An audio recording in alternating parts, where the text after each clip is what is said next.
네, 안녕하십니까. 오늘 하고 내일 1시에서 이제 강의 특강 2번 있는데요. 오늘은 그리스도를 믿는 것, 신앙의 덕이라는 주제고요. 내일은 무엇을 희망할 것인가, 희망의 덕. 원래 원전은 제가 잘 못 읽겠는데 체 코셀리 크리스타시모 해가지고 이제 그리스도교란 무엇인가인데 우리 방종호 야고보스님께서 번역하신 제목은 믿음 안에 굳건히 머무르십시오 입니다. 그래서 오늘 강의 끝나고 나면은 우측에 있는 책 판매하는데요. 저희 20% 할인해가지고 가톨릭 출판사에서 받았습니다.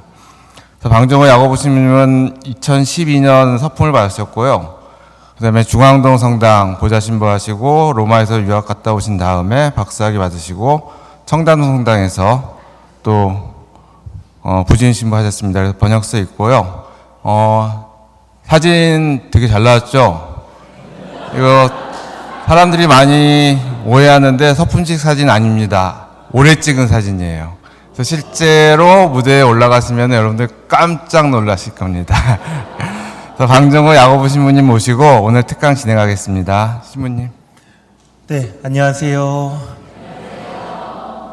네, 제 사진이 이렇게 크게 띄어질 줄 몰랐습니다. 네, 너무 이렇게 소개를 잘해주셔서 굉장히 부담스럽습니다. 진땀이 나는데, 네, 사실 사진이라는 게 그렇잖아요. 여러 가지 이제 뭐 뽀샵도 들어가고 실망하셨을 텐데 죄송한 마음 전하면서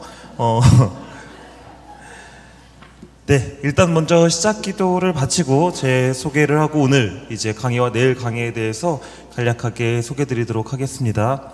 성부와 성자와 성령의 이름으로 아멘.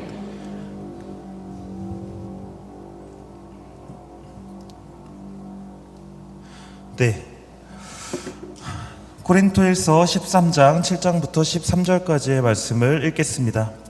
사랑은 모든 것을 덮어주고 모든 것을 믿으며 모든 것을 바라고 모든 것을 견디어냅니다. 사랑은 언제까지나 쓰러지지 않습니다. 예언도 없어지고 신령한 언어도 그치고 지식도 없어집니다.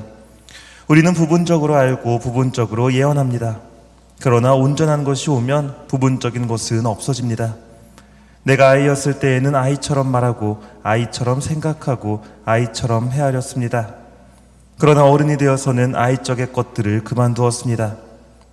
우리가 지금은 거울에 비친 모습처럼 어렴풋이 보이지만 그때에는 얼굴과 얼굴을 마주 볼 것입니다. 내가 지금은 부분적으로 알지만 그때에는 하느님께서 나를 온전히 아시듯 나도 온전히 알게 될 것입니다. 그러므로 이제 믿음과 희망과 사랑 이 세 가지는 계속됩니다. 그 가운데에서 으뜸은 사랑입니다. 성부와 성자와 성령의 이름으로 아멘. 네.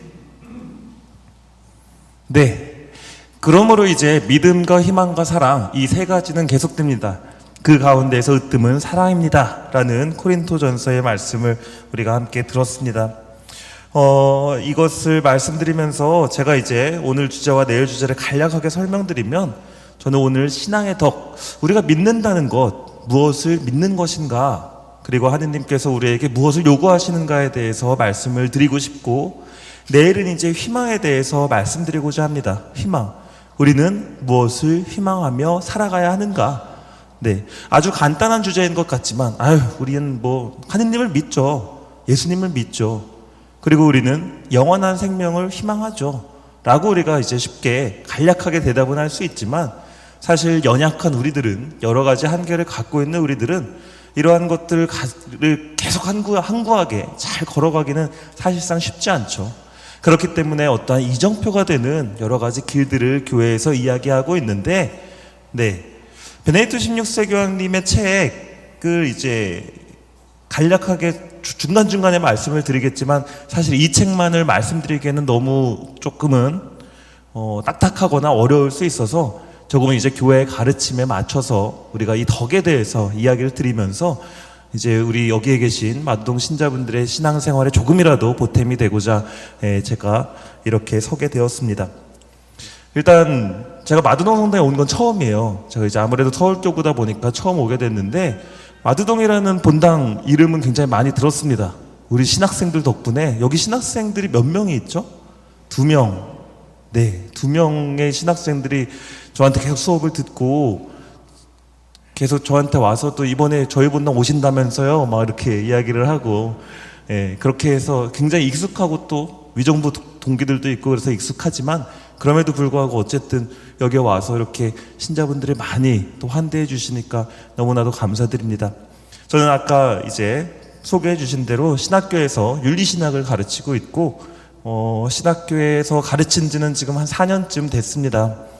네, 그렇게 해서 학생들과 잘 지내고 있는데, 자, 그래서 어쨌든 이제 오늘 우리의 신앙에 대해서, 믿음이란 무엇인지에 대해서 이제 말씀드리도록 하겠습니다.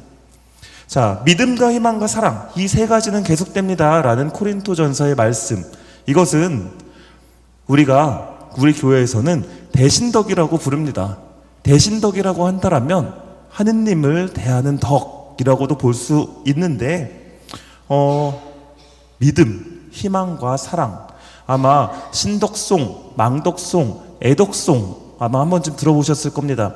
그 기도문들이 우리에게 말려주는 것이 바로 이 대신덕 세 가지인데, 인간이 하느님과 갖는 기본 관계의 덕으로서의 어떠한 세 가지 덕이라고 말씀드릴 수 있습니다. 성령을 통해서 하느님이 인간에게 부어 넣어주신 은총이에요. 자, 이 믿음과 희망과 사랑이라는 것은 어떤 신앙을 잘하는 분이 혹은 믿음이 강하신 분이 스스로 갖게 되는, 공부해서 얻게 되는 어떤 덕이 아니라 그냥 그야말로 하느님께서 인간에게 불어 넣어주신 은총이다라고 할 수 있습니다. 이 믿는 사람들, 자, 이 대신덕 세 가지로 인해서 저희는 그야말로 어떤 경우에 길을 잃어버리게 되는 경우가 있고 죄를 짓게 되는 경우도 있는데, 자, 이 덕들을 통해서 우리는 제 갈 길을 천천히 걸어갈 수가 있어요. 때로는 우리의 믿음이 희미해지는 순간이 있죠. 하느님이 원망스러운 경우도 있고, 그럴 때 이 덕들 때문에 덕들 덕분에 내가 이러면 안 되지 라고 다시 희망을 가지고 살아가게 되고, 다시 내가 하느님의 목소리를 잘못 들었었구나 라고 생각하면서 또 제 갈 길을 걸어가게 되고, 이제 그것이 이 대신덕이라고 할 수 있을 것 같아요. 우리는 이 덕으로 말미암아 하느님과의 관계에서뿐만 아니라 현세 생활을 하는 데 있어서 바른 결단을 내리면서 살아가게 됩니다. 자, 이러한 대신덕, 이것을 우리가 다시 한번 신앙의 덕, 희망의 덕, 사랑의 덕이라고 말씀을 드릴 수 있을 것 같은데, 자, 그렇다면 우리의 신앙은 과연 어떠한지에 대해서 말씀을 드리고자 합니다. 신앙이란 과연 무엇일까? 자, 신앙의 단계가 있고 거기에는 2가지 차원이 있다라고도 크게 이야기를 하는데, 혹은 3가지 차원이라고 말씀을 드릴 수도 있을 것 같은데, 오늘은 3가지라고 나눠서 말씀을 드리도록 하겠습니다. 일단 신앙의 단계는 첫 번째, 하느님의 자기 계시가 있다라는 거예요. 하느님이 제 눈앞에 보인 적은 없습니다 라고 여기 계신 모든 분들이 말씀하실 텐데, 저는 사자이기 때문에 하느님을 직접 본 적이 있을까요? 없을까요? 네, 없죠. 당연히 없죠.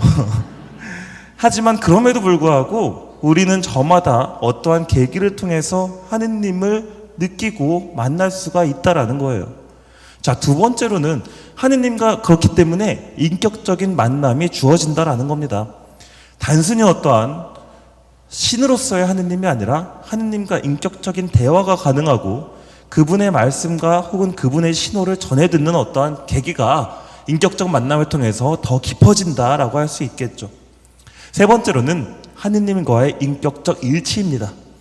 하느님과 일치하는 어떤 순간이 우리에게 주어지는데, 그것은 여러 가지 계명을 따름을 통해서 혹은 하느님의 말씀을 우리가 실천함을 통해서 이루어진다라고 볼 수 있을 것 같습니다. 네, 여기까지 너무 뭔가 개념적인 말씀만 조금 드리게 됐는데, 제 어떠한 그렇다면 저에게 있어서의 하느님의 자기 계시는 어떻게 이루어졌었는지 제 체험을 말씀드리면, 저는 어렸을 때 어머니로부터 어떤 교육을 받았냐 하면, 중우야, 하느님은 너의 모든 기도를 들어주시는 분이야 라고 이제 말씀을 하셨어요. 그러니까 어려운 일이 있고 힘든 일이 있으면 항상 기도해 라고 이제 어머니께서 저에게 그 귀가 닳도록 말씀을 해주셨거든요. 그래서 저는 그냥 그런가 보다, 어머니가 기도도 열심히 하시고 신앙생활도 열심히 하시니까 어머니의 말씀이 맞겠지라고 이제 생각을 하고 있었는데, 어느 날 제가 굉장히 커다란 공경에 빠져서 하느님께 기도를 했던 적이 있어요. 그게 제가 지금도 기억나는 게 아마 초등학교도 들어가기 전입니다. 들어가기 전에 하느님께 어떤 기도를 드릴 이제 어떤 계기가 있었냐 하면, 제가 쌍둥이거든요. 제가 일란성 쌍둥이거든요. 똑같이 생긴 다른 한 명이 더, 물론 제가 훨씬 더 잘생겼어요. 훨씬 더 잘생기긴 했는데 뭐 비슷하다고 하는 분들도 계시고 그러긴 합니다만, 어쨌든 그래서 혹시라도 저랑 똑같이 생긴 사람이 딸 둘을 데리고 어디를 이렇게 다닌다라고 하면 착각하시면 안 돼요. 자, 어쨌든 제가 일란성 쌍둥이인데 아주 어렸을 때 어머니한테 계속 그런 이야기만 들으면서 뭐 그런가 보다 라고 이제 지낼 때, 어느 날 밤에 제가 그때 입고 있었던 옷까지도 제가 선명하게 기억해요. 잠옷을 입고 있었는데 빨간색, 뭐 노란색, 파란색, 초록색 장난감, 뭐 자동차, 그 비행기, 기차 뭐 이런 것들이 막 이제 그려져 있었던 잠옷을 제가 위아래 다 맞춰서 입고 있었거든요. 근데 제가 가지고 놀던 장난감에 그 비행기 장난감이었는데 조종사가 앉아있는 캡 있잖아요. 그 유리 캡이 없어진 거예요.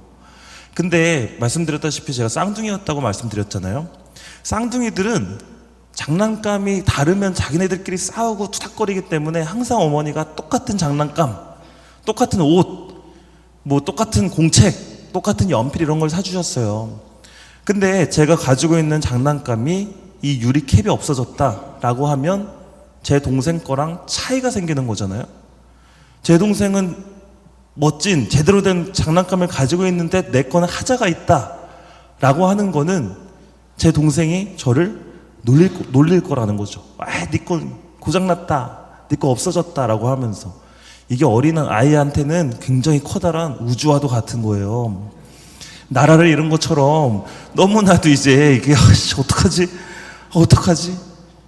그 생각이 드는 순간 어머니한테 들었던 교육이 딱 생각난 거죠. 무릎을 꿇고, 근데 이제 무릎을 꿇고 기도하기 전에 제가 당연히 인간적인 힘으로 무언가를 해결하기 위해서 온갖 방이랑 뭐 화장실부터 해가지고 침대 밑까지 기어 들어가서 이걸 막 찾으려고 애썼어요. 근데 어디에도 없는 거예요. 와, 진짜 큰일 났다. 내 동생한테 말하면 막 놀릴 텐데. 그때 맞다. 하느님께서는 나에게 나의 어떤 모든 기도를 들어주신다고 어머니가 말씀하셨지. 기도해야 되겠다라는 생각이 딱 든 거예요. 그래서 무릎을 꿇고 고사리 같은 손을 모아서 하느님께 간절히 기도드렸어요. 하느님, 저의 모든 어려움을 들어주신다고 어머니께서 말씀하셨는데 제 기도 꼭 들어주세요. 이거 유리캡 저 꼭 찾아주세요. 이거 저한테 너무나도 소중한 거예요 라고 이제 이야기를 하느님께 드리고 성호를 긋고 침대에 누웠죠. 그리고 그 다음날 아침에 눈을 탁 뜨자마자 맞다, 하느님이 내 기도를 들어주셨을까? 라고 자리에서 이렇게 막 자리를 박차고 일어나는데, 놀랍게도 제 옷에서 그게 툭 떨어지는 거 있죠. 많은 분들이 지금 칠칠 맞게 저거 옷에 분명히 달려 있었던 건데 그거를 또 그렇게 생각을 하시겠지만 저도 물론 그럴 수도 있다고 생각하지만, 사실 저는 어쨌든 하느님께서 저에게 일종의 신호를 보내주셨다고 생각해요. 나중에 내가 생각을 해보니까, 이런 이야기를 하니까 신자분들은 웃으면서 그 옷에 달려 있었던 거예요 라고 말씀하시지만, 어쨌든 저는 꽤나 오랜 시간 동안 하느님께서 이 기도를 들어주셨구나 라는 것을 이제 저는 분명히 생각하고, 하느님은 내 기도를 들어주시는 분이구나 라는 거를 알면서 성당도 나가고 복사도 하고 사제의 꿈도 키우게 되었거든요.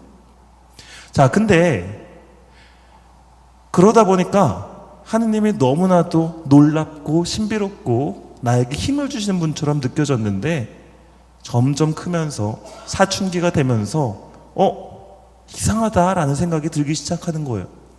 하느님께서는 내가 기도를 할 때 나의 기도를 즉각적으로 들어주시는 분이라고 생각했는데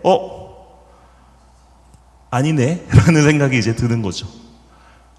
어떤 때는 한참 시간이 지난 다음에 내가 원하는 시간보다 조금 늦게 기도를 들어주실 때도 있고, 어떤 때는 아예 내 기도를 들어주지 않으시거나 아니면 하느님의 어떠한 손길이나 도움이 전혀 느껴지지 않는다거나 이제 이런 계기들이 점점 생기는 거예요. 자, 그러다 보니까 하느님이 정말 계실까라는 생각이 들게 되기도 하고 하느님은 정말 나의 기도를 들어주시는 분일까라는 생각도 이제 들게 됐는데 자, 하지만 그럼에도 불구하고 시간이 지나면서 더 지나면서 느끼게 된 건 뭐냐 하면 하느님께서는 이런 방식으로 그 시기에 나와 함께 있었구나. 나를 이렇게 도와주셨구나 라는 어떠한 생각이 이제 들게 됐던 거죠. 더 깊이 이렇게 막 시간이 더 있어서 막 더 말씀을 드리고 싶지만 그냥 아주 간단하게 말씀을 드리면 저는 유학 생활을 이탈리아에서 이제 했는데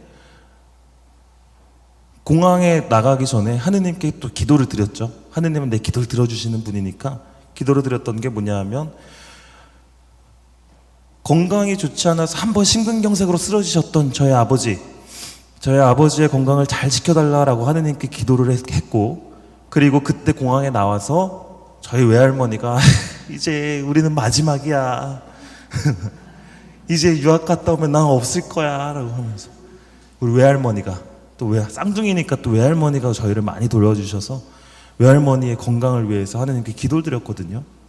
하느님께서는 저의 이 두 가지 기도를 아무것도 들어주지 않으셨어요. 유학 중에 아버지도 돌아가셨고 같은 해에 할머니가 돌아가셨고 자 그럴 때 내가 뭘 잘못했나? 왜 나에게 이런 일이 일어나지? 하느님은 도대체 어디 계신 거지? 라는 질문이 생길 수밖에 없는데 점점 시간이 지나갈수록 이제 느끼는 거죠. 이래서 아버지가 돌아가셨을 때 수많은 사람들의 도움과 기도가 있었구나. 하느님께서 도와주셨구나. 하느님께서는 내가 원하는 방식이 아닌 하느님만의 방식으로 나의 기도를 들어주시는구나. 이런 확신을 점점 하게 됐던 거죠. 자, 이것이 바로 하느님의 자기 계시, 저에게 어떤 장난감으로 저를 이렇게 당신의 존재를 드러내셨던 자기 계시. 기도를 하면서 끊임없이 대화하면서 때로는 싸우기도 해요. 하느님 도대체 어디 계세요? 자, 그러한 인격적인 어떠한 만남 그리고 하느님께서 이렇게 도와주셨구나 내가 이렇게 살아야 되는구나 라는 어떠한 인격적인 일치 자 이것이 이제 하느님과 우리의 어떠한 만남의 단계라고 볼 수 있을 것 같습니다. 자 그렇다면 하느님은 약속과 기도를 모두 들어주시는 분이시다. 자 성경 어떤 역사를 봐도 그렇다. 자 우리가 그런 것도 알 수 있을 것 같고 하지만 내가 원하는 방식이 아닌 당신만의 방식으로 들어주시는 분이다 라고 한다면 그렇다면 나는 하느님이 나에게 요구하시는 것이 무엇인지 원하는 것이 무엇인지 얼마나 알고 있는가 혹은 얼마나 고민하고 있는가 라는 질문이 생기기도 합니다. 때로는 하느님께서 우리에게 원하는 삶이 지나치게 어려워 보이고 혹은 너무나도 과해 보이고 때로는 어떤 교리가 왜 세상은 이렇게 변하고 있는데 왜 이 교회는 변하지 않지? 라는 생각이 들기도 하고 그런가 하면 이 교회를 구성하고 있는 다른 신자분이 우리에게 불편함을 줄 때도 있어요. 고해성사의 시절에 들어가가지고 신부님 제가 누구를 너무 미워하고 있습니다 라고 만약에 고해를 했는데 그래서 신부님께 딱 듣고선 사제경을 듣고서는 이제 정말 사랑하면서 살아야지 라고 고해소로 나왔는데 하필 또 그 사람이 지나가요. 화가 나죠 또. 한순간에 우리의 기도들이 들어지지 않는 어떠한 순간들이 있단 말이죠. 자 그렇다면 우리는 하느님께서 우리에게 어떤 신호를 보내주실 때 어떻게 잘 알고 고민하고 있는지 그러한 것들에 대한 어떠한 믿음도 어떠한 그런 거에 대한 질문도 우리가 해볼 필요가 있을 것 같습니다. 자 이러한 것들에 대해서 우리 베네딕토 16세 교황님께서는 이제 제가 번역한 책에서 이렇게 이야기를 합니다. 이 말씀은 조금은 약간 변하지 않는 교회에 대한 어떠한 신학적인 질문에 대한 답이라고도 할 수 있을 것 같은데 이러한 이야기를 하십니다. 우리 시대의 종교 자체가 시대에 뒤떨어졌다고 확신시키길 원하는 이들의 목소리가 점점 더 커지고 있습니다. 이들은 오직 비판적인 이성만이 인간의 행동을 이끌어야 한다고 여깁니다 라고 말씀하세요. 나는 지금 이렇게 하길 원하는데 하느님께서는 왜 내 기도를 들어주시지 않지? 나는 지금 이렇게 해야 되는데 왜 하느님께서는 이렇게 말씀하시지? 라는 어떠한 갈등, 자, 그러한 것들에 대해서 이렇게도 이야기할 수 있을 것 같습니다. 우리가 어떠한 이성만이, 비판적인 생각만이 우리의 행동의 주체가 되고 교회는, 하느님은 그거를 따라와야 된다라고 생각하게 되는 경우가 있다라는 거예요. 하지만 이러한 사고방식만 타당하다고 간주한다면 인간은 축소되고 본질적인 차원을 박탈하게 된다라고 이야기를 합니다. 어떠한 내가 원하는 삶, 내가 원하는 것, 내가 심판하고 싶은 누군가, 내가 조종하고 싶은 누군가, 자, 그러한 것들을 내가 원하는 대로 이끄는 것이 내 삶의 전부, 혹은 그것이 하느님의 어떠한 뜻이다라고 생각을 하게 된다라면 우리는 지나치게 자기적인 것만, 이기적인 것만 따지게 됨으로써 오히려 내 존재의 소중함을 잊어버리게 되고 박탈시키게 된다라는 거예요. 그렇기 때문에 하느님께 마음을 열어서 하느님의 목소리에 귀를 기울이고 그것이 무엇인지를 믿고 따르는 정신이 필요하다라고 이야기할 수 있을 것 같습니다. 그래서 제가 이 이야기를 어떻게 우리 마두동 신자분들께 잘 전해드릴 수 있을까 고민을 했는데, 그래가지고 제가 이제 어떻게 하지 고민하다가 이제 누군가에게 전화를 해가지고 제가 초대를 했어요. 이 자리에 좀 나를 좀 도와달라. 그래가지고 이제 그분이 오늘 함께 하기로 하셨는데 누구냐 하면 아브라함입니다. 네, 아브라함이라는 인물을 통해서 오늘 이 주제를 여러분들께 좀 이제 말씀을 드릴까 합니다. 아브라함이라는 인물은 굉장히 특별한 인물이에요. 굉장히 특별하고 아시다시피 이스라엘 역사 안에서의 혹은 유다인 역사 안에서의 가장 중요한 인물이면서도 조상의 시작이 되는 이제 가장 공경받는 인물이라고 볼 수 있습니다. 아브라함이라는 인물은 어떤 인물이었는지, 이분의 신앙은 어땠는지, 그리고 지금 조금 아까 말씀드린 교황님의 말씀을 이 인물은 어떻게 실천했는지 한번 보도록 하겠습니다. 특별히 제가 아브라함을 초대한 이유는 어쩌면 아브라함이라는 인물은 우리와 굉장히 비슷한 인물이기도 하기 때문입니다. 이 아브라함이라는 인물은 창세기에 나오게 되는데 12장에서 등장합니다. 자, 1장부터 11장까지의 이야기를 한번 보면 창조, 인간의 창조와 에덴 동산 추방 이야기가 1장에서 3장까지 나오고 창세기 4장에서는 카인과 아벨이 나오죠. 그 다음에 5장에선 아담의 자손들과 인류의 타락에 대한 이야기가 전해지고 6장에서 10장은 노아의 방주입니다. 그리고 11장은 바벨탑 이야기예요. 자, 1장부터 11장까지 이야기를 보면 어떤 생각이 드세요, 여러분들? 인간의 어떠한 결함, 죄 지은 인간의 어떠한 모습들, 심판받는 인간의 모습이 창세기 1장부터 11장까지 나오는구나 라는 것을 우리는 알게 됩니다. 근데 12장에서 아브라함의 부름받은 이야기로 12장 1절부터 아브라함의 이야기가 이제 시작이 됩니다. 자, 창세기 12장 1절과 2절 말씀을 보면 하느님이 아브라함에게 나타나서 이렇게 이야기를 해요. 너의 고향과 친족과 아버지의 집을 떠나 내가 너에게 보여줄 땅으로 가거라. 나는 너를 큰 민족이 되게 하고 너에게 복을 내리며 너의 이름을 떨치게 하겠다. 그리하여 너는 복이 될 것이다 라고 이야기를 합니다. 이것이 무엇을 의미하냐? 집을 떠나서 내가 너에게 보여줄 땅으로 가거라. 자, 이것이 무엇을 의미하냐면 일단 이전까지 아브라함은 방황하는 유목민이었어요. 자, 그러나 이제 어디로 가야 할지 목적지를 알고 떠나게 됩니다. 그 전까지는 자, 민족의 특성상, 유목민의 특성상 여기저기 떠돌아 살았는데 하느님이 정해주신 어떠한 목적이 분명히 있다라는 거죠.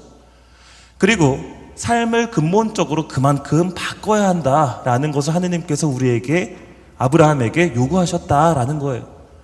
그리고 분명한 목적과 방향을 제시해 주신다는 겁니다. 자, 내가 가지고 있는 모든 것, 나의 어떠한 삶의 형태를 바꿔서 어디론가 가야 한다라는 것, 하느님께서 나에게 그것을 명령하셨다라는 것, 자, 인격적인 만남 안에서 그것을 알아듣고 어디론가 간다라는 것. 자, 이 변화 앞에서 아브라함은 하느님께 순명을 하고 주님께서 이르신 대로 길을 떠났다라고 창세기 12장 4절은 이야기를 하고 있습니다. 자, 그렇게 아브라함은 주님께서 이르신 대로 그 여정을 떠나게 되죠. 바로 여기서 11장, 제가 11장과 12장 사이에 크게 이제 금을 거놨는데, 제가 이 금을 거놓은 이유가 이제 드러납니다. 새로운 인간 유형, 11장까지 있었던 인간 유형이 아닌, 인물들이 아닌 새로운 인간 유형이 창세기에서 나타났다라는 거예요. 12장부터 나타나는 아브라함이라는 인물은 하느님을 믿는 사람. 그 전까지는 하느님의 어떠한 말씀에 등을 돌리고 하느님의 말씀을 어기고 배신했던 어떠한 인간들의 모습이었다라면 이제는 하느님을 믿고 따르는 인물이 새롭게 나타났다라는 걸 의미하죠. 자, 이 인물은 단순히 하느님을 믿는 것뿐만이 아니라 하느님의 부르심에 응답하는 사람입니다. 그래서 성서학자들은 창세기를 어떻게 이야기하냐 하면 1장부터 11장까지는 하느님의 실패의 역사라고 이야기를 하고 12장부터는 하느님의 성공의 역사다라고 이야기를 합니다. 자, 하느님께 등을 돌리고 하느님의 말씀을 듣지 않았던 인물들이 있다라면 이제는 하느님께서 창조하신 인물 중 하나가 그분을 믿고 따르고 응답하는 모습을 보여준다라는 것. 자, 바로 여기에서 아브라함이라는 인물은 새로운 인물 유형 그리고 모범이 되는 인물이라고 볼 수 있겠죠. 자, 그렇게 해서 큰 민족이 되게 할 것이다. 내가 이 땅을 너의 후손에게 주겠다라고 하느님께서 아브라함에게 나타나서 말씀하시고 약속을 해주세요. 요거를 조금 더 우리가 살펴보자면 이스라엘의 축복과 역사가 시작된다라는 것, 그리고 이것은 예수 그리스도를 통해서 전 인류 우리 모두에게 해당되는 축복의 말씀으로 변화가 됩니다. 자손 번성의 약속을 우리에게 약속하신다라는 것, 그것은 결국에는 땅에 대한 약속이기도 한데 어떠한 우리의 민족, 땅에 대한 이야기가 아니라 우리가 결국에는 하느님 안에서 성취하게 될, 단순히 물질적인 어떠한 것뿐만이 아니라 하느님과의 관계 안에서 함께 그것을 누리게 된다라는 어떠한 약속이라고도 할 수 있겠죠. 자, 그렇다면 이런 질문을 하게 됩니다. 아브라함이라는 인물은 성경에서 모범이 되는 인물이잖아요. 감히 어떻게 우리 같은 사람들이 이 삶을 쫓아갈 수 있겠어요? 이스라엘의 가장 위대한 조상이신데. 그리고 성경에서 나오는 인물들, 특별히 또 우리가 성인의 삶을 생각해 보면 저는 그렇게 못 살아요. 너무 힘들잖아요. 라고 이제 생각을 하실 수도 있을 것 같아요. 자, 그렇다면 아브라함은 과연 하느님께 순종만 하는 정말 흠결 없는 완전한 사람이었는가? 라는 질문을 한 번쯤 해보게 됩니다. 아브라함은 너무나도 완벽한 사람이라서 하느님과 독대를 하고 하느님의 목소리를 듣고 하느님의 말씀을 일방적으로 따르고 그럴 수 있었던 인물이었는가? 저는 감히 이야기하자라면 아브라함과 우리는 굉장히 비슷한 점이 많다라고 앞서 말씀드렸는데, 정말 아브라함은 흠결이 많은 사람이었다라고 생각을 해요. 한번 창세기에서 우리가 아브라함 이야기를 다 아시겠지만 어떠한 면모들만 조금 들여다본다면 이 아브라함의 흠결은 굉장히 크게 부각됩니다. 이것을 한번 말씀드리도록 할게요. 아브라함의 인간적 면모들. 아브라함의 인간적 면모들 중에서도 몇 가지만 대표적으로 따져보면 불의한 거짓 증언을 하는 장면이 나옵니다. 아내, 이제 나중에 사라라는 이름으로 바뀌지만 아내 사라이를 이용하는 이제 어떠한 장면이 나오는데 뭐냐면 아브라함에게는 굉장히 아름다운 아내가 있었어요. 자, 사라이라는 여성입니다. 자, 그런데 창세기 12장 11절에서 13절의 이야기를 보면 이러한 장면이 나와요. 아브라함이 사라이에게 이야기를 합니다. 여보, 나는 당신이 아름다운 여인임을 잘 알고 있어. 그러니 앞으로 우리가 이제 이 여정을 걸어가는 데 있어서 누군가가 당신이 누구냐고 물으면 당신은 내 아내라고 하지 마시오, 내 누이라고 하시오 라고 이야기를 한단 말이죠. 자, 이 말을 듣는 사라이의 기분은 어땠을까요? 내가 예쁜 건 알아가지고 이랬을까요? 아니라는 거예요. 이 말의 본 의미는 뭐냐 하면, 자, 다른 왕들이 봤을 때 혹은 다른 귀족들이 봤을 때 당신이 너무 아름다우면, 근데 내 아내라고 하면 나를 죽일 것이오. 그러니까 그거를 숨기고 누이라고 하면 그들이 당신을 나를 죽이지 않고 차지할 것이요. 그야말로 다른 사람들에게 내 아내를 내어주겠다라는 거예요. 굉장히 어때요? 비겁하죠. 내가 죽기 싫다고 아내를 그냥 이렇게 넘겨주는 어떠한 그때의 물론 풍속이라든지 문화적 배경도 우리가 이해는 해야 되겠지만 어쨌든 굉장히 비겁한 어떠한 모습을 아브라함은 보이고 있습니다. 그런가 하면 하느님께 원망을 하기도 해요. 자, 후손이 100세가 되도록 없는 아브라함은 하느님께 원망을 하곤 합니다. 마치 제가 앞서 말씀드렸던 것처럼 어떤 어려움 앞에서 우리가 하느님께 왜 하느님 내 기도를 들어주지 않으세요? 하느님 도대체 어디 계신 거예요? 라고 질문을 하는 것처럼 아브라함도 똑같은 인물이었어요. 창세기 15장을 보면 이렇게 이야기합니다. 주 하느님, 저에게 무엇을 주시렵니까? 저는 자식 없이 살아가는 몸, 제 집안의 상속자는 다마스쿠스 사람 엘리에제르가 될 것입니다. 저를 보십시오. 당신이 나에게 자식을 주지 않으셔서 제 집의 종이 저를 상속하게 되었습니다. 내 재산을 물려줄 아들을 당신이 주지 않으시니 내가 지금 내 재산 다 내 종에게 주게 되어서 생겼습니다. 라고 하느님께 따져요. 우리가 마치 하느님께 어디 계십니까? 라고 묻는 것처럼. 자, 이러한 하느님에 대한 원망을 보이는 아브라함의 모습을 우리는 보게 됩니다. 그런가 하면 하느님을 비웃는 모습마저도 창세기에선 보여준다라는 말이에요. 자, 창세기 17장에 보면 하느님이 갑자기 13년 만에 아브라함에게서 모습을 감추셨다가 나타났다라고 서술되어 있는데 하느님이 나타나셔서 아브라함에게 이야기를 하세요. 내가 너에게 자식을 안겨줄 것이다 라고 이야기를 합니다. 자, 그러자 아브라함이 땅에 대고 엎드려 웃으면서 마음속으로 생각하였다라고 창세기는 증언하고 있어요. 나이 100살이 된 자에게서 아이가 태어난다고?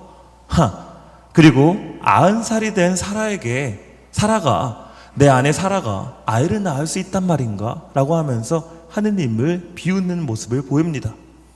우리가 때로는 하느님이 우리에게 모습을 드러내지 않으실 때 혹은 과연 하느님이 내 이 기도까지도 들어주실까라고 하면서 마치 하느님을 판단하는 것처럼 아브라함도 이러한 판단을 이미 하고 있었어요. 자, 그럼에도 불구하고 하느님께서는 아브라함에게 어떠한 신호를 보내십니다. 아브라함이 하느님께 응답을 했고 그 여정을 떠났고 그럼에도 불구하고 그렇기 때문에 하느님께서는 아브라함을 지키고자 하셨고 자, 하느님의 어떠한 사랑이 먼저 주어졌다라는 거예요. 그렇게 해서 아브라함은 자식을 갖게 되고 그리고 그는 하느님의 그 다음 명령에 응답을 하게 되죠. 그 유명한 자신의 그야말로 100살에 얻게 된 자신의 아들을 바치라는 하느님의 명령. 자, 너의 아들을 나에게 바쳐라. 그러니까 이게 참 얼마나 하느님이 우리는 그냥 이제 이 이야기를 그냥 이렇게 지나면서 그렇게 됐구나 라고 이야기를 할 수 있지만 그냥 인간적으로 생각을 해보자면 이럴 거면 그냥 주지나 말지 라는 이제 생각을 하게 되죠. 자, 100살이 되도록 얻지 못했던 아들을 주었는데 이것을 나에게 바쳐라, 번제물로 바쳐라 라고 이야기를 한다라면 아브라함의 마음이 어땠을지 한번 우리는 다시금 생각을 해보게 되죠. 자, 아브라함은 이제 이러한 하느님의 명령에 응답을 하는 상황에 놓이게 됩니다. 창세기 22장 2절에서 하느님이 아브라함에게 말씀하신다라는 거예요. 너의 아들, 네가 사랑하는 외아들 이삭을 데리고 모리아 땅으로 가거라. 그곳 내가 너에게 일러주는 산에서 그를 나에게 번제물로 바쳐라. 자, 여기에 대해서 아브라함은 예전에는 어느 정도 결함이 많은 인물이었는데 예, 알겠습니다 라고 대답을 하고 마치 아들 이삭을 데리고 그 여정을 떠나는 듯 보입니다. 하지만 여러 가지 책들을 보면 사실 아브라함은 하느님께 이삭을 바치고 싶지 않았다라는 것을 추정할 수 있다라고 이야기를 하는데 이것에 대해서 이러한 이제 몇 가지 소재들을 가지고 이렇게 이야기를 하더라고요. 장작을 피우기 위해서 나무를 이제 자르고 그 다음에 나귀의 아들 이삭을 안장에 이제 태우고 장작을 이제 패는 모습이 나오는데 이거를 우리가 인간적으로 봤을 때 좀 이상하다라는 거예요. 왜냐하면 첫 번째로는 당시의 나귀는 사람을 태우는 동물이 아니었다라는 거예요. 근데 나귀의 안장을 채우고 이삭을 안쳤다라는 거는 일단 짐을 옮기는 나귀에게 안장을 올려놓고 거기에다가 사람을 태웠다라는 것 자체가 아브라함이 분명 나귀가 어디로든 알아서 도망가기를 원했을 것이다 라는 이제 그러한 이야기들이 있습니다. 자, 그리고 또 신기한 건 뭐냐면 아브라함을 나귀 안장에 태운 다음에 그 다음에 장작을 패거든요. 성경을 보면 좀 이상하잖아요. 보통 어떻게 해요? 우리는 짐을 싸고 차에 자녀를 태우고 운전을 해서 출발을 하죠. 그런데 우리 이제 출발해야 되니까 너 차에 가가지고 앉아있어 라고 한 다음에 그 다음에 짐을 싸기 시작했다라는 거예요. 한마디로 아마도 아브라함은 그렇게 기도했을 것이다 라는 책을 이제 본 적이 있는데, 나귀야 제발 어디로든 도망가다오, 나는 하느님의 말씀을 따라야 하는데 자 그러기에는 지금 내가 마음이 너무 좋지 않으니 나귀야 어디로든 내 아들을 데리고 도망쳐다오. 그러면 하느님께 내가 뭐라도 변명을 할 수 있으니 라는 마음으로 그러지 않았겠느냐라는 이제 그러한 이야기들이 있더라고요. 아브라함은 분명히 여기에서 고뇌를 느꼈을 것입니다. 그토록 사랑했던 아들, 내 아들을 과연 하느님께 드려야 하는가. 자, 그럼에도 불구하고 아브라함은 하느님의 말씀을 따라야 되겠다. 하느님께서는 100살인 나에게 아이를 주실 만큼 위대하신 분이니라는 믿음이 확실히 있었다라는 거예요. 하느님의 말씀을 듣고자 하는 어떠한 의지.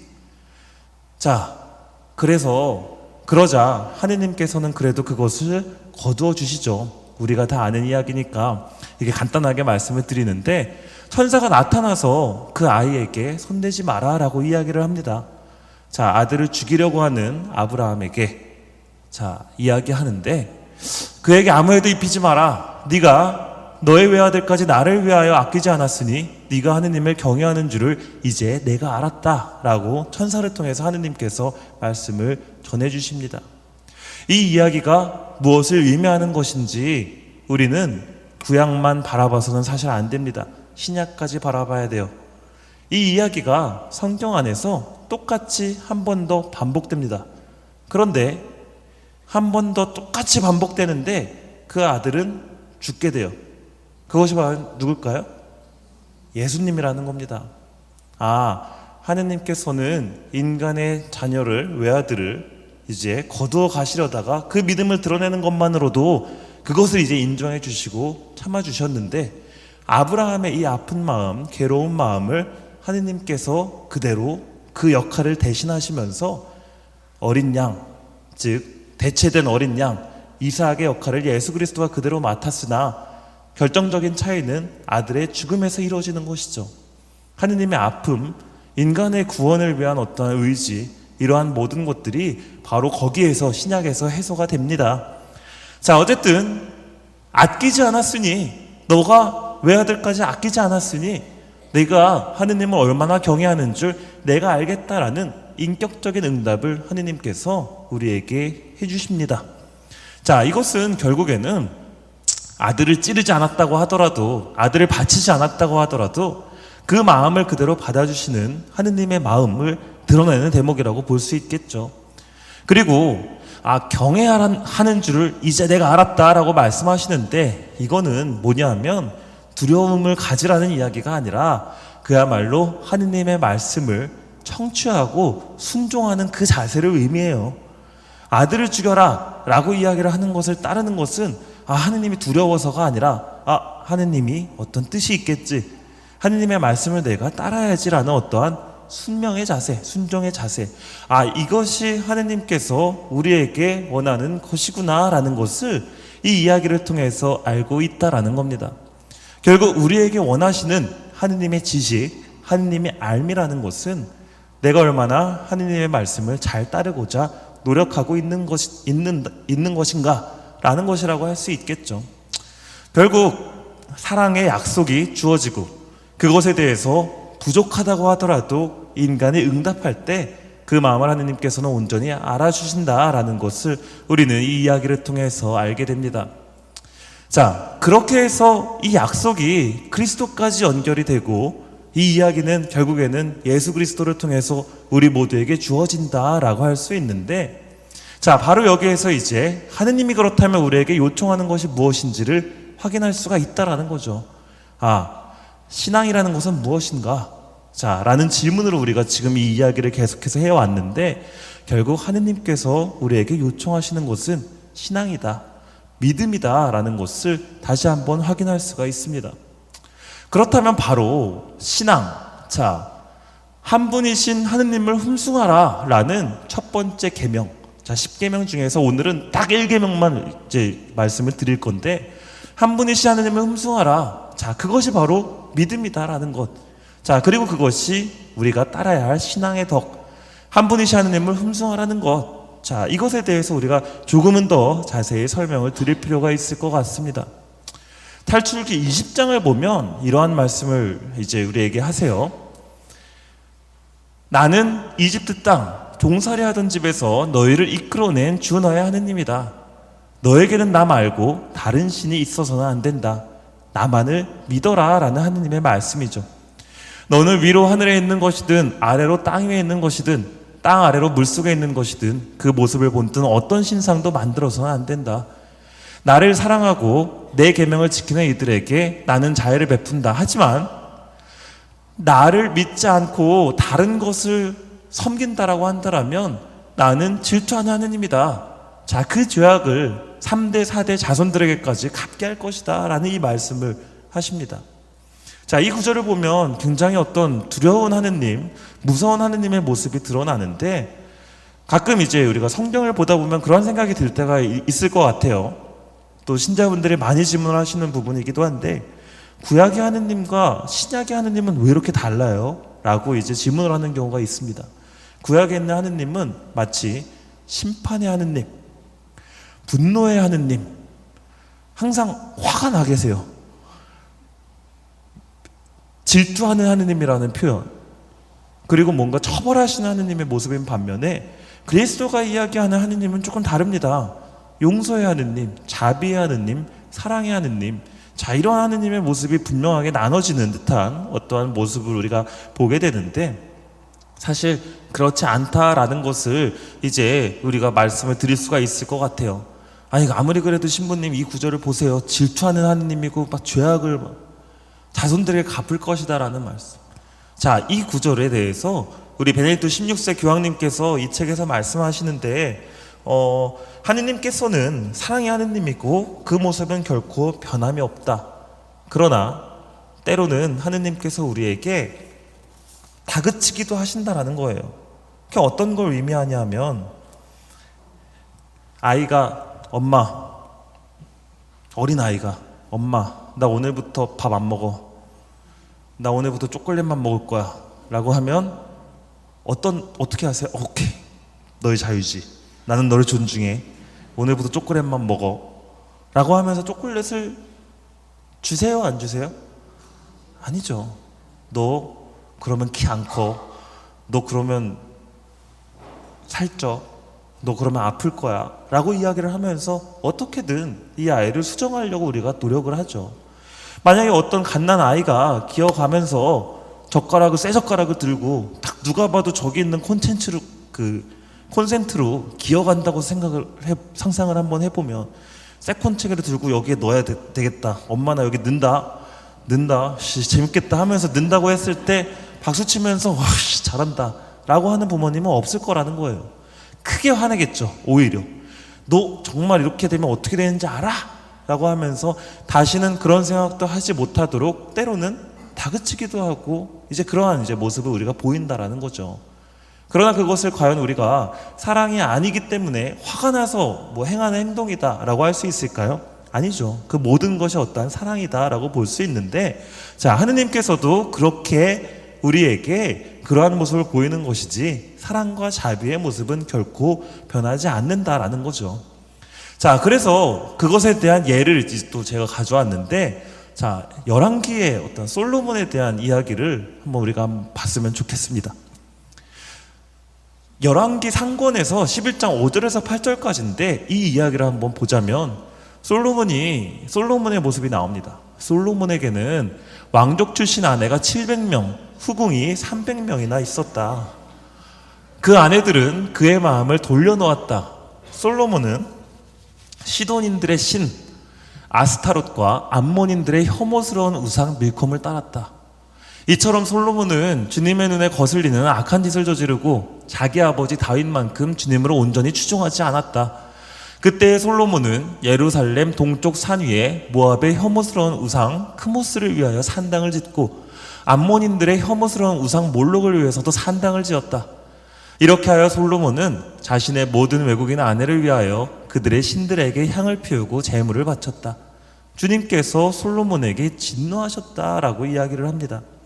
자, 이것에 대해서 베네딕토 16세 교황님이 이제 이 유언으로 남기신 이 책에서 뭐라고 말씀하시냐 하면, 요즘 현대인의 시각으로 보면 솔로몬은 굉장히 깨어있는 왕처럼 보일 수 있다라는 거예요. 왜냐하면 종교일치, 종교 간의 대화 이런 거 많이 하잖아요. 다른 종교를 위해서 산당을 지어주고, 예를 들면 뭐 성당도 지어주고 다 할 수 있게끔 다 해주고 평화롭게 지낼 수 있게 했다라면 굉장히 깨어있는 왕 아니겠느냐라고 할 수 있는데, 여기에서 우리가 지금 여기에서 보이게 되는 어떤 우상 신들 보이죠. 크모스라든지 몰록이라든지 이 신들을 생각하면 결코 솔로몬은 깨어있는 왕이 아니었다라는 거예요. 자, 그래서 제가 한 명 한 명, 자, 이 신들이 어떤 신인지 제가 조사를 해보고 그림까지도 구해왔습니다.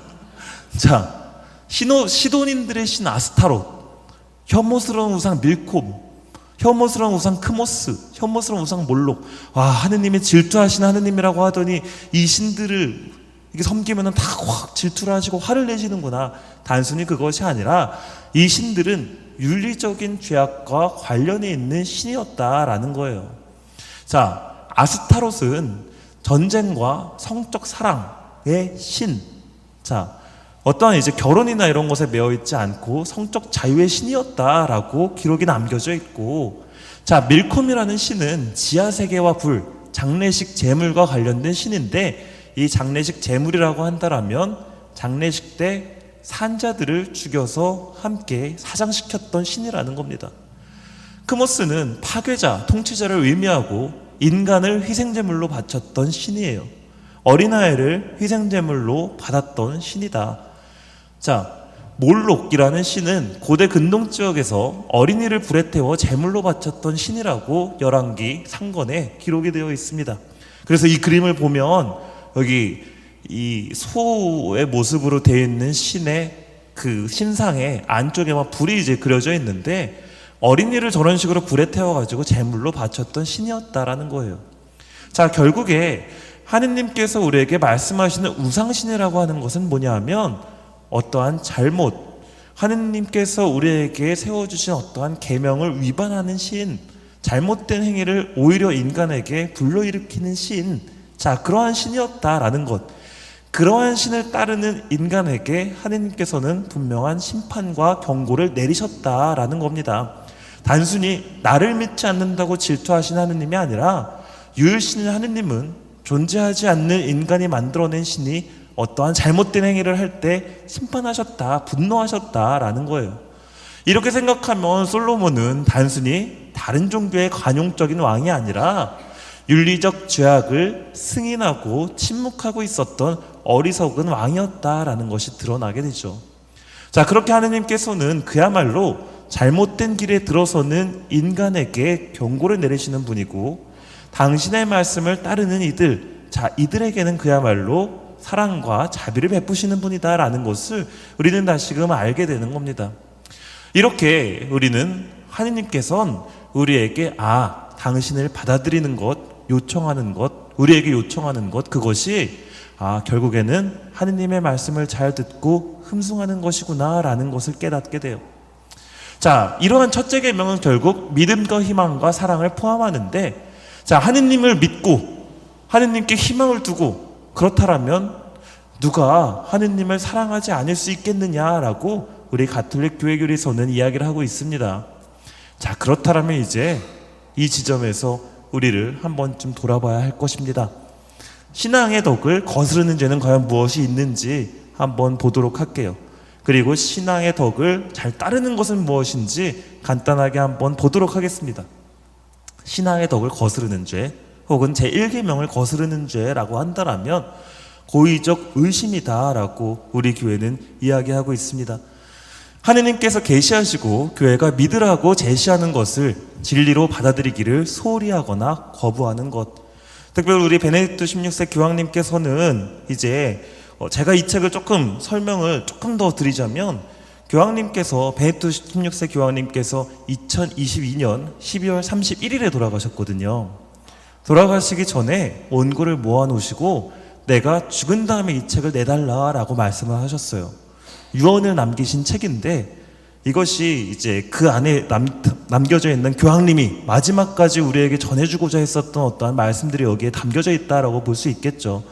근데 여기서 말씀하시는 것이 뭐냐 하면, 하느님께서 교회가 믿으라고 우리에게 제시해 준 것을 이제 지금의 사회는 그것을 굉장히 거부하는 모습을 보인다라는 말씀을 많이 하시면서, 그것에 대한 어떠한 사항들 혹은 어떠한 사제단의 어떠한 모습이라든지 이러한 것들까지 이렇게 폭넓게 말씀을 하십니다.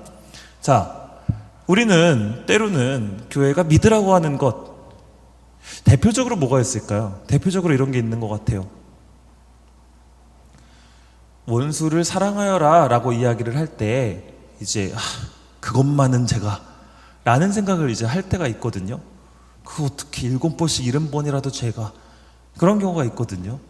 때로는 우리가 용서하는 것, 사랑하는 것 방법이 여러 가지가 있음을 간과하고, 나 정말 그 사람과 이미 척을 져서 가서 이렇게 안아주고 어루만져 줄 수가 없는데 라는 생각을 할 때가 있습니다.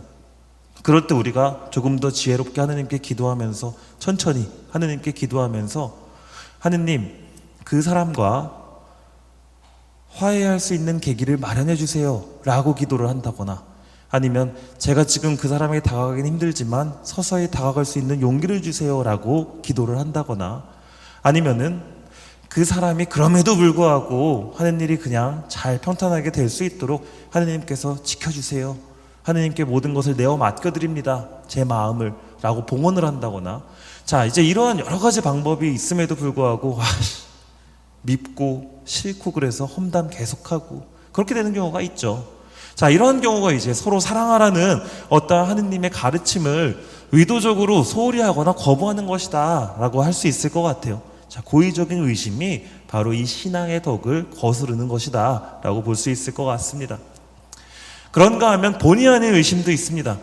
믿기를 망설이거나 신앙에 대한 반론이나 신앙의 어둠으로 인해서 생겨나는 불안을 극복하지 못하는 것. 본의 아니게 하느님께서는 지금 왜 내 곁에 안 계시지? 예전에 이제 말씀드렸던 것처럼 저도 아버지가 돌아가셨을 때 하느님께 얼마나 원망했는지 몰라요. 왜 하필 저에게 이런 일이 생깁니까? 제가 사제로서 살아가는데 뭐 잘못을 한 적이 있습니까? 자, 이러한 본의 아닌 의심을 하게 됐던 시기가 있었는데, 그것이 이제 조금은 부끄럽지만 어쩌면 하느님께 믿음을 갖지 못했던, 부족했던 저의 모습이 아닌가라는 생각을 해봅니다. 그런가 하면 절망이라는 것이 있습니다.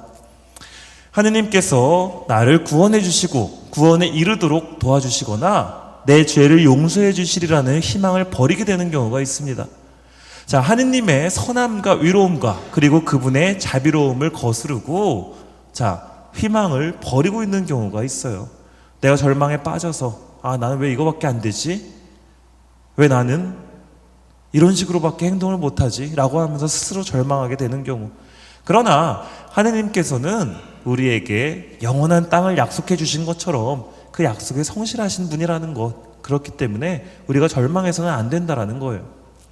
저는 이제 확실히 그런 걸 느끼게 되는 것 같아요. 너무 우리가 그럴 때 있지 않습니까? 갑자기 불이 나가거나 갑자기 이제 어두운 곳에서 우리가 눈을 뜨게 됐을 때 아무것도 보이지 않잖아요.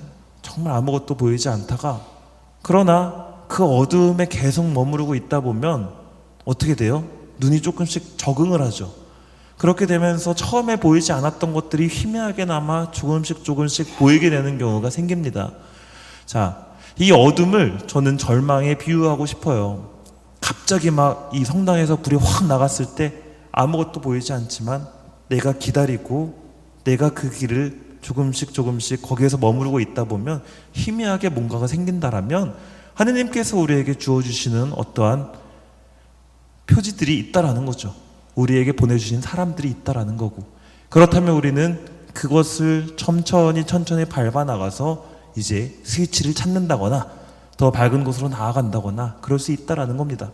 절망하지 말 것, 하느님께서 우리에게 분명한 도움을 주시고 우리의 기도를 당신만의 시간 안에서 들어주신다라는 것. 자, 그렇기 때문에 우리는 절망하지 말자, 절망할 필요가 없다라는 것을 이제 교황님도 이 책에서 이야기를 하시고 교회도 계속해서 강조하고 있습니다. 그런가 하면 자만이 있습니다. 자만.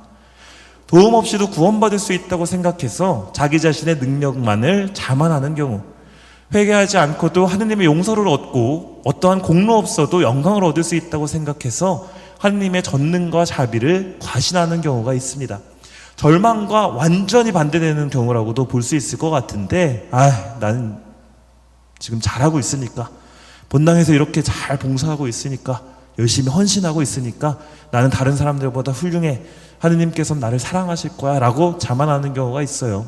하지만 우리는 또 겸손하게 하느님을 따를 필요가 있을 것이고, 또 때로는 그런 경우도 생깁니다. 본당을 제가 2번밖에 하지는 않았지만 이제 고3 수험생들을 이제 피정을 하게 되고, 이제 수험 전전날이나 전날에, 시험 수능 보기 전전날에 이제 기도 모임을 하게 되는 경우가 있거든요. 그리고 저녁 미사를 하게 되고, 그러면은 제가 한 번도 얼굴을 본 적이 없는 부모님들과 고3 학생들이 나와가지고 눈물을 흘리면서 기도합니다. 좋죠. 어렵고 힘들 때 하느님께 희망을 가지고 기도하는 건 너무나도 좋죠. 그러나 그 이후에 그들의 모습은 한 번도 다시는 만날 수가 없어요. 그런 경우가 생깁니다. 더 심각한 경우가 있다면 그런 경우가 있어요. 어머니는 너무 열심히 성당에서 봉사를 하시는 분이에요. 제 자녀가 수험생인데 나오지 않아요. 그래도 이번 미사 때 나올 거예요. 또 나와가지고 같이 기도를 합니다. 그 다음에 이제 시간이 지난 다음에 어머니가 저한테 오셔서 우리 애 어디 합격했어요. 너무 잘 됐죠. 합격했어요. 막 이렇게 이야기하고 그 자녀는 다시는 볼 수가 없어요. 저는 그러한 일련의 그런 흐름 속에서 어떤 생각을 하게 되냐 하면, 내가 어렵고 힘들 때는 하느님께 열심히 기도를 드리는데 그것에 대해서 어떠한 성취를 하게 된다, 좋은 결과를 얻게 된다라고 한다면 바로 그 순간 나의 공로가 되어버리는 거예요. 하느님께 다시 와서 감사드리는, 그래도 나에게 도움을 주셨다라는 어떠한 믿음과 확신이 있다기보다는 내가 시험 잘 봤어, 내가 잘했어 라는 이제 어떠한 자기의 그냥 공로로 다 돌아가 버린다라는 거죠. 그러니까 이게 참 하느님께서는 너무 억울하실 것 같지 않아요? 안 되면 나한테 뭐라 그러고, 잘 되면 나한테는 다시는 고맙다고 안 하면서 자기 공로인 것처럼 행동을 한다라면 하느님 입장에서는 너무 억울하다는 것은 좀 인간의 표현이고 너무나도 좀 마음이 아프실 것 같아요. 내가 그래도 너와 함께 했는데, 너를 도와줬는데 너는 내 마음을 몰라주는구나. 마치 우리가 자녀들이 우리 부모님들의 마음을 헤아려 주지 않으면 너무 속상하고 어떤 때는 세상에 무너질 때가 있잖아요. 그러한 것들처럼 우리를 보신 하느님의 모습도 때로는 그럴 것이다. 절망에 빠져 있거나 자만하고 있거나 그럴 때, 그럴 때 우리가 하느님을 믿고 하느님의 도우심이 있었음을 확신하고 감사를 드리는 것, 이것이 이제 우리에게 어떠한 필요한 자세다라고 볼 수 있겠죠. 그 밖에도 무관심이 있기도 하고, 혹은 배은, 하느님의 사랑을 인정하지 않고 보답하기도 거부하는 것, 혹은 냉담한 마음을 갖게 되는 것, 혹은 영적인 게으름을 갖게 되는 것, 이 모든 것들이 우리의 믿음을 조금씩 하느님께로 돌리지 않고 희석시키는 그러한 죄다라고 볼 수 있을 것 같습니다. 그렇다면 신앙의 덕을 지키는 건 무엇인지 이제 좋은 것들도 한번 우리가 봐야 되겠죠. 그것은 뭐냐 하면 흠숭이다라고 볼 수 있습니다. 하느님을 정말 창조주요 구세주로 인정하고 존재하는 모든 것의 주인으로서 우리가 인정하고 모시는 것, 하느님을 존경하고 온전히 순명하는 가운데 하느님이 없으면 내가 아무것도 아니라는 것을 인정하고 또 한 피조물의 허물을 인정하는 것, 그리고 오직 한 분이신 하느님을 흠숭함으로써 그야말로 죄의 속박에서 세상의 우상 숭배에서 해방된다라는 사실을 우리가 기억하는 것, 그것이 바로 우리에게 요청되는 어떠한 신앙의 자세다라고 볼 수 있을 것 같습니다. 베네딕토 16세 교황님께서 이 책에서 특별히 무엇라고 하시냐 하면 저에게 굉장히 인상적인 말씀이었는데, 하느님께서는 인간의 기도를 객관적으로 생각을 해보면 인간의 어떠한 기도라든지 이러한 마음이 원래는 필요가 없으신 분이라는 거예요. 하느님은 절대자이시고 그야말로 완전하신 분이기 때문에 인간의 어떠한, 예를 들면 우리는 그런 거 있잖아요. 누군가의 도움이 필요할 때 특별히 어떠한 것들을 더 요청하게 되고 부탁하게 되는데, 하느님께서는 인간에게 사실은 그럴 필요가 없으신 분이라는 거죠. 우리가 이제 자녀를 생각했을 때 자녀에게 내가 어떠한 것들을 마음껏 다 베풀고 이렇게 할 수 있는 것은 온전한 사랑이라는 마음이 있기 때문에 가능하다라고 한다라면, 하느님께서 우리에게 베푸시는 것이 있다라면 그것은 그야말로 사랑이다라는 것.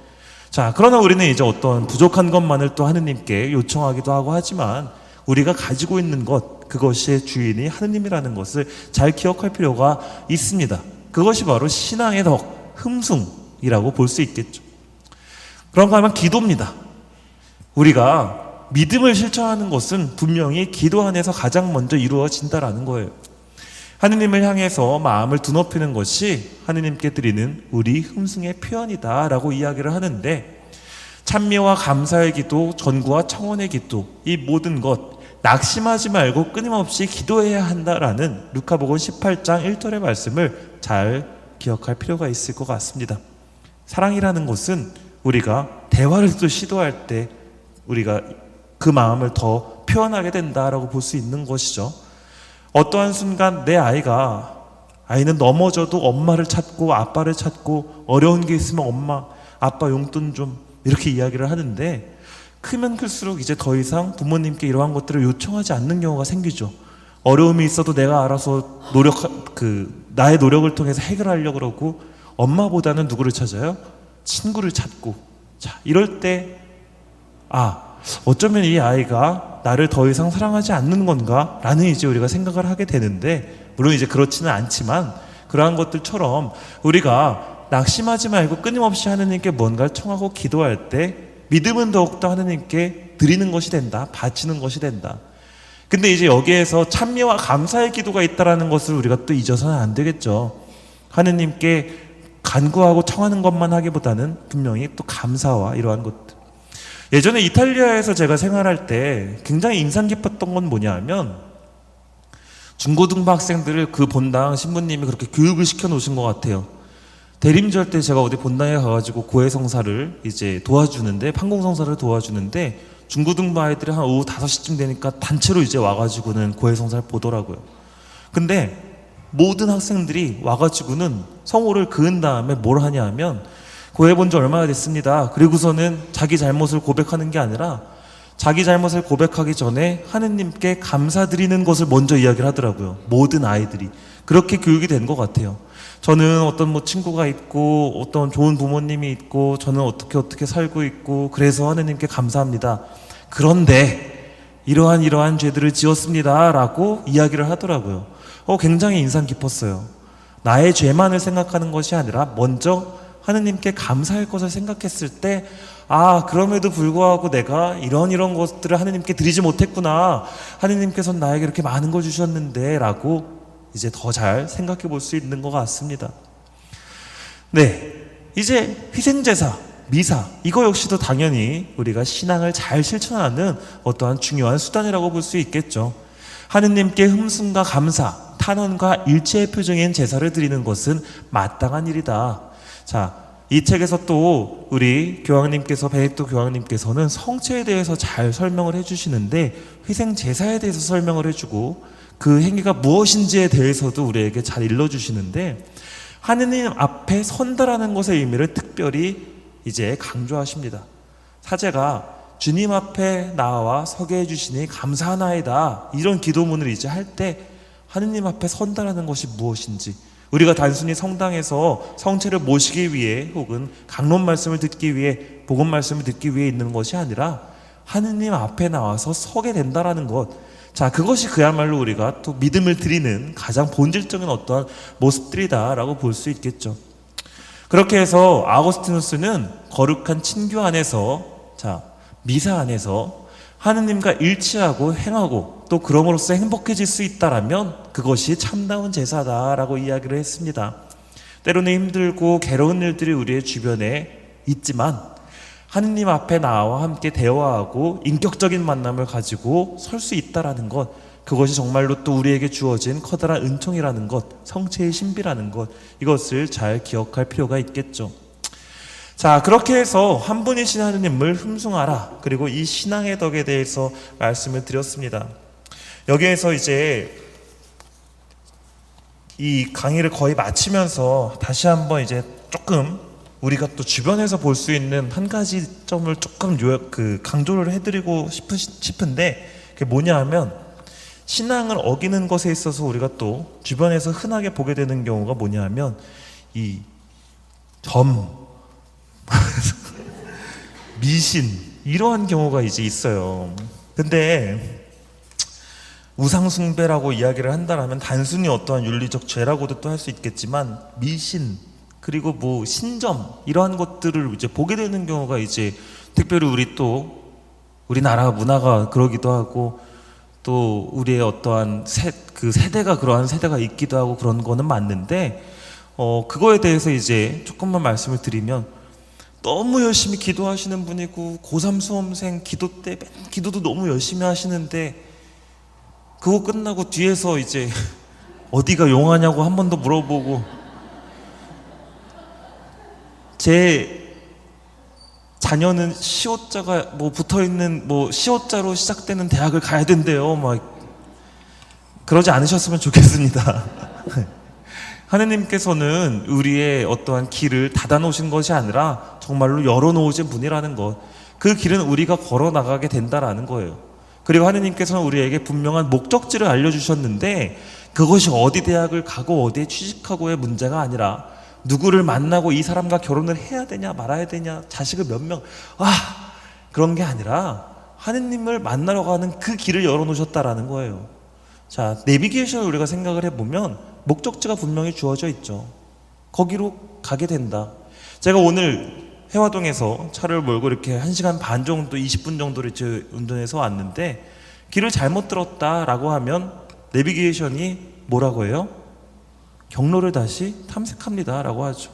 당신은 실패하셨습니다 라고 하고선 꺼지지 않아요. 자, 하느님께 나아가는 길이 그런 것 같습니다. 이제 신앙의 덕에 대해서 이제 말씀을 드렸는데, 우리의 믿음이 때로는 희미해질 때도 있고 하느님께 이것을 다 바쳐드리는 것이 어려울 때도 있고, 누군가에 대한 미움으로, 누군가에 대한 원망으로, 혹은 내 가족의 어떠한 여러 가지 이러한 사건들로 인해서 그 믿음이 조금 희미해지는 경우가 있죠. 하지만 하느님께서는 그 목적지에서 분명 그것을 기다리시면서 우리에게 여러 가지 길을 제시해주고 계시다라는 것을 이제 분명히 잘 생각을 해주셨으면 좋겠습니다. 돌아가는 길조차도 하느님께서는 모두 다 열어놓으신다.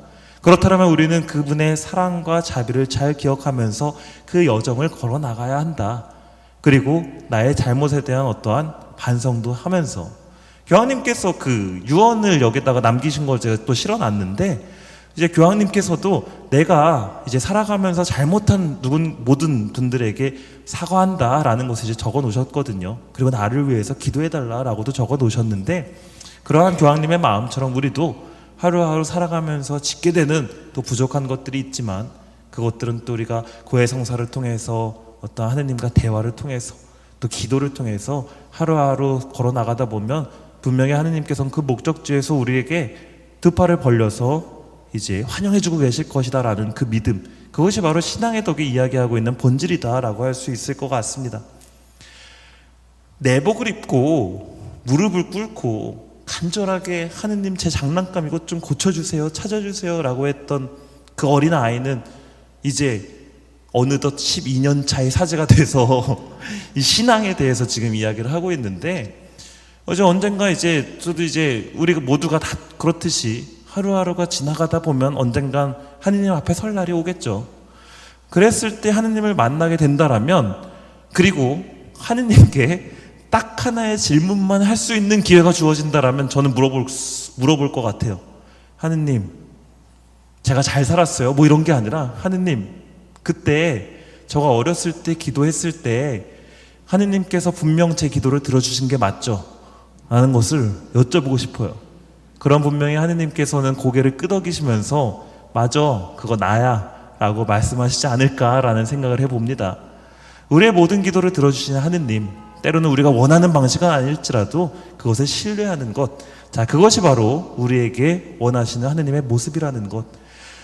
집에 돌아가시면서 그런 생각 하나씩 했으면 좋겠어요. 내가 가장 하느님을 만났던 순간은 언제였을까? 하느님께서 나를 가장 결정적으로 이끌어 주었던 것은 언제였을까? 그것이 지금 이 순간일 수도 있고, 예전에 세례를 받았던 순간일 수도 있고, 엄마가 혼내면서 성당 나가라고 이렇게 막 닥달했던 어떤 때일 수도 있고, 여러 가지 시기들이 있을 것이고, 때로는 그저 그런 신앙을 가지고 있다가 어떤 어려움에 직면해서 하느님을 찾게 되고 그것을 확신하는 순간도 아마 한 번쯤 이제 저마다 다른 색깔, 다른 이야기들을 가지고 계실 텐데, 자, 그 순간을 한번 기억해 보면서, 나중에 하느님을 만나게 되면 여쭤봐야지. 자, 라는 생각. 그렇다면 그 질문에 대한 답은 분명 하느님께서 그렇다, 그게 나다 라는 것, 자, 그것을 잘 기억을 해주셨으면 좋겠습니다. 오늘 강의는 여기에서 마치도록 하겠습니다. 강의는 여기에서 마치고 내일은 희망에 대해서 말씀을 드릴 겁니다. 내일은 희망에 대해서 말씀을 드리면서, 그렇다면 우리가 믿음에서 더 나아가서 무엇을 희망해야 하는가, 이것은 어떻게 살아가야 하는가에 대한 어떠한 같은 질문이라고도 할 수 있을 것 같은데, 그것에 대한 답을 함께 잘 찾아보기를 바라면서 아침 기도로 영광송을 바치도록 하겠습니다. 성부와 성자와 성령의 이름으로 아멘. 영광이 성부와 성자와 성령께 처음과 같이 이제와 항상 영원히 아멘. 성부와 성자와 성령의 이름으로 아멘. 긴 시간 감사합니다.